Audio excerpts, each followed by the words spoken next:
এটাও হাদিসের সঠিক ফাহাম না, মানে পুরো এই উম্মতের মধ্যে নারীদের একটা বড় অংশ জাহান্নামে যাবে এই উম্মতের মধ্যে।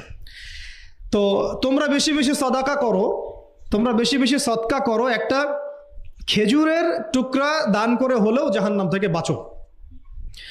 তো এটা বলার পরে বেলাল রাদিয়াল্লাহু আনহু একদিক থেকে আরেক দিক হাঁটছিলেন, সাথে একটা কাপড় ছিল। নারীরা তাদের কেউ গলার হার, কানের দুল, হাতের মানে চুড়ি, এগুলো সোনার সব খুলে খুলে দান করছিলেন।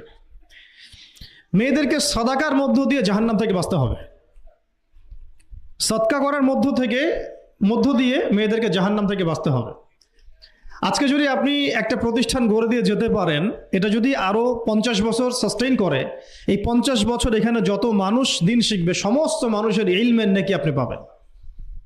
কিন্তু আমরা কিন্তু সবাই ব্যক্তি স্বার্থ নিয়ে চিন্তা করি আর দুনিয়ার স্বার্থটাকে বেশি প্রাধান্য দেই। আমার 500 জায়গা আমি দিয়ে দিব, আপনি দিচ্ছেন না, বরং আপনি পরকালের জান্নাতের একটা জায়গা আপনি সার্টিফাইড করছেন। কে জানে, হয়তো এই ওসিলায় আপনার জান্নাতের ফয়সালা হয়ে যেতে পারে।